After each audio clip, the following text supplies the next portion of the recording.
Nadie se levantó, nadie se acercó, nadie preguntó si tenía hambre. Solo lo miraron como si no debiera estar ahí, como si su sola presencia ensuciara el aire del lugar.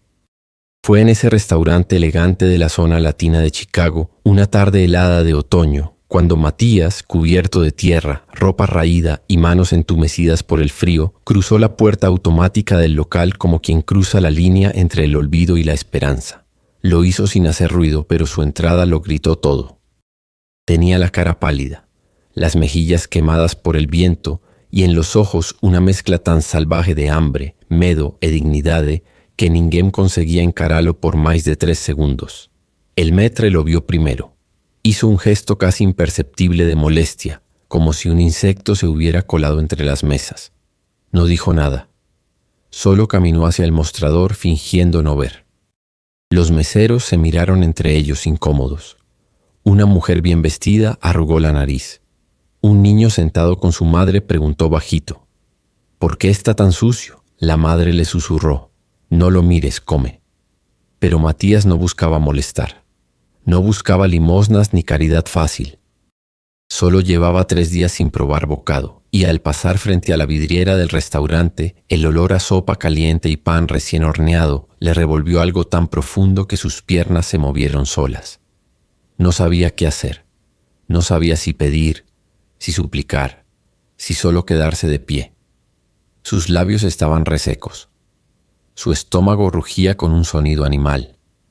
Su dignidad, en cambio, resistía. Caminó unos pasos dentro, despacio, como si el piso le perteneciera por segundos prestados. Nadie se ofreció. Nadie preguntó su nombre. Nadie notó que temblaba.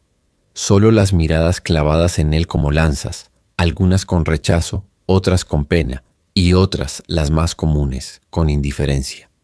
Se detuvo frente a una mesa vacía. No se atrevió a sentarse. Apoyó la mano sobre el respaldo de la silla como quien toca un altar. Cerró los ojos. Tal vez pensó en su madre, en su cama, en los días en que alguien le servía un plato sin preguntarle nada. Tal vez pensó en rendirse. Y entonces, justo cuando el maître finalmente se acercaba para escoltarlo con una amabilidad fingida hacia la puerta, una voz se alzó desde el fondo del salón. «¡Espera!». La voz no era fuerte, pero sí firme. Casi todos giraron el rostro. El maître se detuvo. Matías levantó la cabeza confundido. La voz venía de una mesa al fondo, cerca de la ventana. Un hombre alto, bien vestido, de cabello negro peinado hacia atrás y piel morena, se puso de pie. Nadie lo conocía allí por su primer nombre, pero todos sabían quién era. Álvaro Mendoza, empresario local, dueño de varias cafeterías y clínicas en la zona hispana de Chicago.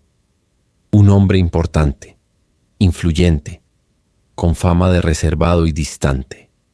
Pero esa tarde, Álvaro tenía el rostro pálido y la mirada clavada en el niño como si acabara de ver a un fantasma.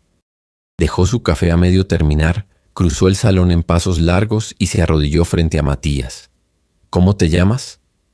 Matías no respondió de inmediato. Estaba acostumbrado a que los adultos lo ignoraran, no a que se agacharan a su altura. «Matías», susurró. Álvaro tragó saliva. Lo miró de cerca. Sus ojos se humedecieron. No por lástima, sino por una memoria brutal que acababa de despertar. Miró al maître, que permanecía en silencio, y luego a los comensales, que observaban en silencio incómodo. «Este niño no se va», dijo con voz seca. «Este niño va a sentarse conmigo, y va a comer lo que quiera». El murmullo fue inmediato. Algunos levantaron las cejas, otros bajaron la mirada. Nadie protestó, pero la tensión se podía cortar con cuchillo. Matías aún dudaba. No entendía por qué ese hombre lo miraba así. No entendía por qué de pronto ya no era invisible. «Ven», dijo Álvaro ofreciéndole la mano. «¿Me acompañas?». Matías asintió despacio. Caminó con él hacia la mesa. Se sentó en la silla colchada como quien teme romperla. Álvaro pidió sopa, pan, jugo. Y luego, mientras el niño comía con una lentitud temblorosa, sin dejar una sola gota en el plato, el hombre lo observaba como si cada cucharada borrara un pouco da dor antiga. Pasaron largos minutos sin hablar, hasta que Matías levantó la vista, limpiándose con la manga sucia, y preguntó: ¿por qué me ayudaste? Álvaro respiró hondo. Tomó su taza de café, que ya estaba fría, y dijo: porque hace muchos años, alguien sucio y hambriento como tú me salvó la vida. Matías lo miró confundido. ¿Yo? No tú exactamente, dijo el hombre, sonriendo con los ojos. Pero tú me recordaste quién fui y quién todavía puedo ser. La sopa ya estaba terminada, el pan hecho migas sobre el mantel, y Matías sostenía el vaso de jugo como si no supiera si debía terminarlo o guardarlo para después. La mirada de Álvaro no se apartaba de él. Había algo en sus ojos que no era solo ternura, ni solo culpa. Era una mezcla compleja de memoria, reconocimiento y redención que se colaba entre las palabras como el vapor que aún subía de la taza de café olvidada. Tú me recordaste a mí mismo, repitió Álvaro con voz más baja, pero también a alguien que apareció en mi vida cuando nadie más quiso verme. Matías lo observaba en silencio. A pesar de su edad, entendía que ese hombre no estaba hablando solo de comida. Algo más se cocía en esa conversación. Algo que no tenía que ver con el hambre del estómago, sino con la otra, la del alma. ¿Qué pasó?, preguntó al fin. Álvaro se apoyó en el respaldo de la silla y miró por la ventana por un instante. Afuera, la gente seguía caminando, los autos avanzaban, la ciudad no se detenía. Pero dentro de ese restaurante el tiempo se había hecho blando, como si se doblara para permitir que dos historias se encontraran. Tenía tu edad, comenzó. Mi madre nos dejó cuando yo era muy pequeño. Mi padre, bueno, él estaba, pero no estaba. Crecí entre vecinos que me dejaban dormir en sus sofás, entre maestros que me ignoraban, entre días enteros sin saber qué iba a comer. Una tarde entré a un restaurante, como tú. Estaba sucio, tenía miedo. Pensé que me iban a sacar, que me iban a gritar, pero no. Un hombre se levantó de su mesa, se acercó y me sirvió un plato de comida sin decir una palabra. Matías parpadeó. ¿Y después? Después desapareció, nunca supe quién era. Pero esa comida me salvó, no porque llenara mi estómago, sino porque me hizo creer que todavía había alguien que me veía, que yo existía para alguien. Ese día decidí que iba a salir de esa vida, que iba a ser alguien, que si un día tenía algo, lo iba a usar para hacer lo mismo por otro niño. Matías no dijo nada, solo bajó la mirada y acarició el borde del vaso con los dedos. ¿Y lo lograste? Álvaro sonrió, pero no fue una sonrisa arrogante. Fue una sonrisa triste, honesta, de alguien que sabe que el éxito no borra las cicatrices. Tengo cosas, tengo empresas, dinero, trajes como este, pero nunca había sentido que había cumplido aquella promesa, hasta que entraste por esa puerta. El niño apretó los labios. Estaba acostumbrado a las promesas rotas, a las palabras que no se cumplían. Pero algo en la voz de ese hombre le decía que esta vez era distinto. Vas a ayudarme, porque yo te recordé a ti. Álvaro lo miró fijo. Su rostro era firme, pero su mirada era suave. No, voy a ayudarte, porque ahora sé que te estaba esperando desde aquel día. Un silencio profundo se instaló entre los dos. Era un silencio cálido, necesario, lleno de cosas que no hacía falta decir. Después de unos minutos, Álvaro pidió la cuenta. Se levantó, se acercó al maître y le habló al oído. Nadie supo lo que dijo, pero lo que ocurrió después fue inesperado. El maître asintió y los meseros comenzaron a acercarse discretamente a Matías para ofrecerle una bolsa con comida, ropa nueva envuelta en papel, incluso una pequeña mochila con útiles escolares. No era caridad, era dignidad empaquetada con cuidado. El niño recibió todo con una mezcla de desconcierto y gratitud muda.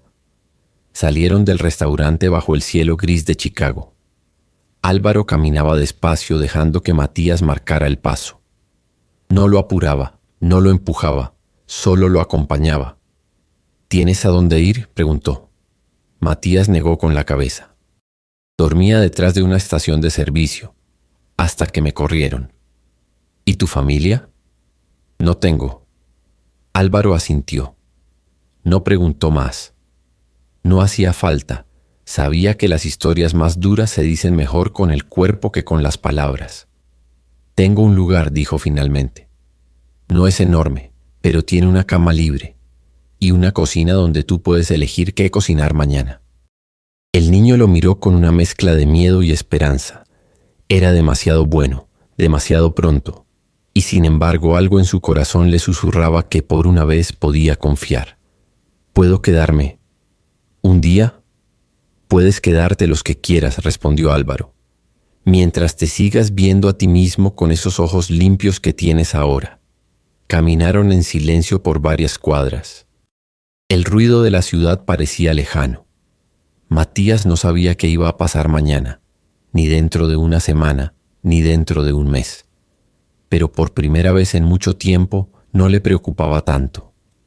Esa noche dormiría bajo techo, comería sin culpa, y alguien sabría su nombre, y eso ya era una forma de salvación. La casa no era grande. Un departamento sobrio en un edificio de ladrillos antiguos, en una de esas calles de Chicago donde los árboles apenas alcanzan a cubrir la acera y los buzones tienen nombres escritos con marcador. Pero para Matías, que había dormido sobre cartón húmedo detrás de un contenedor de basura, aquel lugar era un palacio, no por el tamaño, sino por el silencio, por el olor a café tibio que aún quedaba en el aire, por la manta doblada sobre el sofá, por el espacio limpio donde nadie lo miraba como si estorbara. La primera noche durmió con los zapatos puestos, por costumbre, por miedo a que lo echaran mientras dormía. Álvaro no lo notó de inmediato, pero al día siguiente, al ver las marcas en la sábana, comprendió que aún había cosas que ni la sopa caliente ni el abrigo podían sanar. Aquí no hace falta que duermas listo para huir, le dijo al otro día con una media sonrisa. Este lugar no es una estación de paso, puedes respirar. Matías asintió, pero no respondió. Guardó la frase como se guardan los amuletos, cerca del pecho pero sin mostrarla. Pasaron los días. Álvaro ajustó su rutina sin hacerlo parecer una obligación. Dejó de cenar solo. Comenzó a comprar frutas que antes ignoraba. Le explicó a Matías cómo funcionaba el microondas, el calentador del agua, el botoncito que hacía sonar la campana si alguien tocaba la puerta. Lo trataba con naturalidad, sin infantilizarlo, sin invadirlo. Una tarde, mientras ordenaban la pequeña despensa, Matías encontró una caja vieja de cartón. Álvaro la reconoció enseguida. Era donde guardaba cosas que no usaba pero no se atrevía a tirar. Cuadernos viejos, postales, una carta sin enviar y al fondo una foto. Matías la tomó. Era una imagen gastada, apenas legible. Mostraba a un niño pequeño, quizás 6 o 7 años, sentado en una acera con una bolsa de papel en la mano y una expresión que era mitad desconfianza, mitad tristeza. Álvaro se la quitó con delicadeza y la sostuvo con ambas manos. Ese soy yo, dijo. Tenía tu edad. Fue tomada el mismo día que un hombre me dio de comer. Matías se quedó mirándolo en silencio. ¿Y tú? ¿Nunca lo volviste a ver? No. Desapareció. Como si hubiera estado solo para eso, para salvarme. Y luego se fue. ¿Y si él también estaba buscando algo? Álvaro lo miró. Esa pregunta le removió algo que no supo nombrar. Tal vez porque durante toda su vida había creído que solo él había recibido. Nunca pensó que también pudo haber sido un regalo para otro. Esa noche Matías hizo algo sin decir nada. Mientras Álvaro trabajaba en su computadora, él tomó una hoja, un lápiz y su mochila vieja. Se encerró en el cuarto, se sentó en el piso y comenzó a dibujar. No era un artista, pero lo que salió en ese papel tenía alma. Dibujo tras dibujo. Trató de reconstruir el rostro de su madre, sus ojos grandes, su sonrisa ladeada, el pañuelo de flores que solía usar. Luego dibujó una calle, un banco, un plato con pan. Y al final escribió una frase. Mi mamá me decía que nunca hay que cerrar los ojos cuando alguien nos mira con hambre. Al día siguiente dejó el dibujo sobre la mesa. No firmó, no explicó. Solo lo dejó allí, junto al desayuno. Álvaro lo encontró al despertar. Lo miró, lo leyó y sintió que el aire se le detenía en los pulmones. No sabía exactamente qué había sentido, si era tristeza, si era ternura, si era esa emoción rara que uno experimenta cuando entiende algo que va más allá de las palabras. ¿Tú la recuerdas así?, preguntó después. Matías asintió. Era pobre, pero siempre decía que el alma se alimenta igual que el cuerpo. El silencio se instaló entre ellos. No era incómodo, era un espacio sagrado. Esa misma tarde, Álvaro llevó a Matías a una librería de segunda mano. Le compró un cuaderno nuevo, lo alentó a escribir más, a dibujar más. Le dijo que todo lo que guardara ahí tendría valor, porque las historias que uno cuenta de sí mismo también salvan. Al volver, el niño sacó de su mochila un sobre. Lo tenía guardado desde que había sido echado de casa. Nunca lo había mostrado. Era una carta que su madre había escrito antes de morir. No era larga, pero estaba llena de palabras que Matías había leído tantas veces que ya las sabía de memoria. Se la entregó a Álvaro. El hombre la leyó en voz alta. En ella, su madre decía: si un día este niño se queda solo, que alguien lo vea, que alguien lo escuche, porque él tiene mucho por dar, aunque el mundo no se lo haya dicho aún. Álvaro cerró la carta con cuidado. Le temblaban los dedos. Matías lo miraba quieto. ¿Y tú?, preguntó. ¿Tú también tienes algo por dar? Álvaro no respondió enseguida. Sí, dijo al fin, y me parece que acabo de empezar a descubrir qué es. ¿Tú habrías hecho lo mismo en el lugar de Álvaro? ¿Alguna vez alguien cambió tu vida sin saberlo? Cuéntanos en los comentarios y comparte esta historia si también crees que los encuentros no son casualidad. Los días siguientes se deslizaron como un río tranquilo.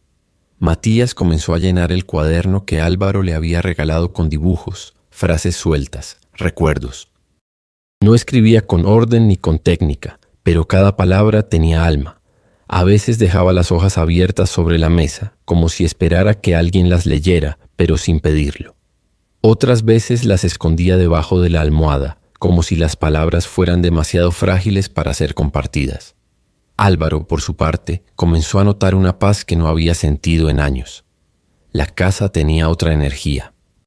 El aire se sentía más liviano. Incluso su rutina laboral cambió. Llegaba antes a casa, cocinaba más, hablaba menos de negocios y más de sueños.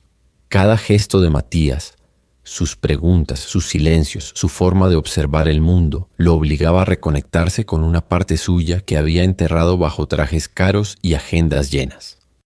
Una tarde, mientras organizaban papeles viejos en el escritorio, Matías encontró un sobre manila con el nombre de un orfanato escrito a mano. Álvaro se tensó al verlo. Intentó quitárselo suavemente de las manos, pero Matías lo miró con seriedad. ¿Esto qué es? Álvaro dudó. Había evitado hablar de eso durante años.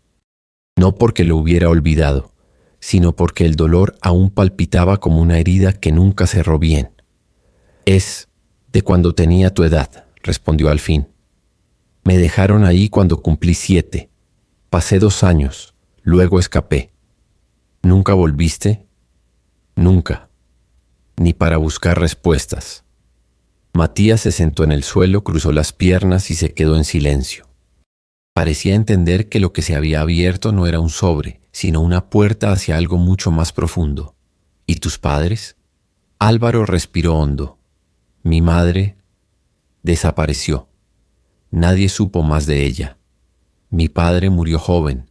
Nunca me buscó. ¿Y si algún día alguien te hubiera dicho que sí te buscaban? El hombre lo miró, y esa pregunta se le clavó en el pecho. Porque aunque nunca lo había confesado en voz alta, había vivido buena parte de su adolescencia con una esperanza absurda, que algún día alguien tocaría la puerta y diría: te estamos buscando. Pero eso nunca pasó. Matías se levantó, fue hasta su mochila y sacó algo que había escondido entre las costuras. Era un sobre viejo, arrugado, con una dirección escrita en un español torpe y mal traducido. Lo puso sobre la mesa. Esto venía en la mochila que tenía cuando me echaron. Lo encontré después. Nunca entendí qué era. Álvaro lo abrió con cuidado. Dentro había un papel de hospital, una nota escrita a mano y una foto. El hombre palideció. La imagen mostraba a una mujer morena, de cabello largo, abrazando a un bebé envuelto en una cobija azul. Detrás, en la esquina de la foto, se leía una fecha: septiembre de 2015. Álvaro sintió que el aire se le iba. La mujer era la misma que él había buscado en sueños por años. Su rostro más envejecido, pero igual. Y el niño. Ese niño era Matías. ¿Quién es ella?, preguntó el niño. Álvaro no respondía. Le temblaban las manos. ¿La conoces? El hombre se sentó. Se frotó el rostro. Su voz salió quebrada. Esa mujer es mi hermana. Matías abrió los ojos incrédulo. ¿Tu hermana? Sí. Se llamaba Teresa. Se fue a vivir a Texas con un hombre y nunca más volví a saber de ella. Creí que estaba muerta. Se hizo un silencio largo. Matías bajó la mirada. Estaba procesando algo que no comprendía del todo. Entonces, ¿tú eres? Álvaro lo miró y lo dijo sin rodeos, con una certeza que le brotaba del alma. Soy tu tío. El niño no lloró, no sonrió, solo se quedó en silencio, como si cada parte de su historia se reordenara en segundos. Mi mamá siempre hablaba de un hermano, dijo al fin. Decía que era valiente, que tenía ojos de fuego, que si algún día yo me perdía, tú me encontrarías. Álvaro no pudo contener las lágrimas. Se levantó, se arrodilló frente al niño y lo abrazó, no con piedad, no con culpa, sino con algo que solo pueden hacer cuando dos almas se reconocen sin necesidad de sangre ni papeles. Te encontré, Matías, y esta vez no voy a soltarte. Después del abrazo en el que Álvaro le dijo a Matías, soy tu tío, el tiempo pareció detenerse en esa sala modesta pero ahora profundamente sagrada. No se necesitaban más pruebas, ni ADN, ni papeles. Era como si el universo, cansado de verlos girar separados, finalmente los hubiese colocado uno frente al otro para cerrar un círculo abierto muchos años atrás. Matías, con sus ojos grandes y su silencio antiguo, ya no era solo un niño rescatado del abandono. Era, sin saberlo, un puente hacia un pasado que Álvaro había enterrado con dolor y resignación. Y Álvaro, que durante tanto tiempo creyó que la vida le había robado toda posibilidad de redención familiar, entendía ahora que quizás todo lo vivido había sido preparación para este único momento. Los días siguientes fueron suaves como la brisa después de la tormenta. No faltaron lágrimas, preguntas, noches de insomnio. Pero por primera vez no había miedo. Álvaro comenzó los trámites legales para asumir la custodia definitiva de Matías. Esta vez no como un gesto solidario hacia un niño perdido, sino como un deber de sangre, de amor y de destino. Matías aceptó el nuevo apellido con una mezcla de pudor y orgullo. Mendoza. Escribía la Z con fuerza, como si dibujara una promesa. A veces se quedaba mirándola en la libreta, sin decir nada, mientras el sol de la mañana iluminaba el papel como una bendición silenciosa. Cada detalle de la rutina cotidiana comenzó a transformarse. Álvaro ya no salía corriendo al trabajo con la camisa mal planchada y el café en la mano. Ahora preparaba el desayuno con calma. Aprendió a hacer huevos revueltos como le gustaban a Matías y decoraba las tostadas con caritas felices de mermelada, aunque después fingiera que era idea del niño. Matías, por su parte, se convirtió en el guardián del hogar. Regaba las plantas del balcón, doblaba su ropa, preparaba el agua con limón en las tardes calurosas. Ambos, sin saberlo, estaban criando el uno al otro, curando juntos las heridas del abandono con las manos llenas de ternura. Pero la vida, como suele ocurrir, nunca deja que los cierres sean del todo tranquilos. Una tarde de viernes, mientras caminaban juntos de regreso del supermercado, pasaron frente al restaurante donde todo había comenzado. Matías se detuvo en seco. Lo miró largo rato en silencio. Álvaro, que ya intuía el movimiento interno del niño sin necesidad de palabras, le acarició el hombro y dijo: ¿Quieres entrar? Matías asintió. No por curiosidad, sino por necesidad, como quien regresa al lugar donde nació otra versión de sí mismo. Entraron. El maître los reconoció al instante. Ya no era el mismo hombre altivo de la primera vez. Ahora bajó la cabeza con respeto. Les ofreció la mejor mesa junto a la ventana y les entregó el menú con las manos temblorosas. No por miedo, sino por vergüenza, porque sabía que había sido testigo mudo del desprecio que casi ocurre y que fue detenido a tiempo. Sentados uno frente al otro, Álvaro y Matías pidieron lo mismo: sopa de lentejas, pan tostado y jugo natural. El mismo menú de aquel día. ¿Recuerdas lo que dijiste esa tarde?, preguntó Álvaro. Recuerdo que tú dijiste: este niño no se va. Ambos sonrieron. Y tú dijiste: ¿por qué me ayudas? Y yo no supe responder del todo. Matías bajó la mirada, pero no con tristeza, con la serenidad de quien ya no teme a las preguntas. Luego dijo algo que Álvaro nunca olvidaría. Tal vez no era yo quien necesitaba ayuda. Tal vez eras tú quien necesitaba encontrarme. Y esa frase, dicha con la naturalidad de una brisa, se convirtió en la semilla de todo lo que vendría después. Esa noche Álvaro abrió una caja antigua donde guardaba recuerdos de infancia. Una carta de su hermana Teresa que había leído 1000 veces, una cadena rota, una foto arrugada de ambos en un cumpleaños lejano. Matías se sentó a su lado y juntos volvieron a ese pasado, no para quedarse atrapados en él, sino para recoger sus pedazos y usarlos como mosaico del presente. Álvaro habló de sus culpas, de sus huidas, de sus silencios. Matías habló de su mamá, de las noches en que dormía abrazado a su mochila, del hambre que no solo era física, sino de cariño. En una de esas conversaciones, Álvaro le hizo una promesa. Quiero que algún día, cuando tú seas grande, si ves a un niño que entra solo y sucio a un restaurante, no mires hacia otro lado.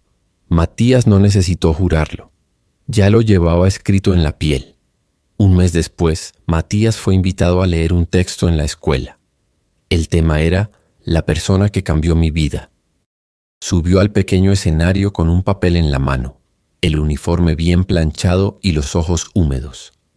Álvaro estaba en la primera fila, con las manos entrelazadas y el corazón palpitando fuerte. Yo era un niño sucio con hambre y nadie me quería ver. Entré a un lugar donde todos me ignoraron, hasta que alguien se levantó. Ese alguien me salvó, me abrazó, me dio un nombre, una historia y una cama caliente. Ese alguien es mi tío Álvaro. Pero más que eso, es la prueba de que a veces un solo gesto puede cambiar 2 vidas. La sala entera se quedó en silencio. Después estallaron los aplausos. Álvaro no los escuchó. Solo veía a Matías, erguido, entero, valiente.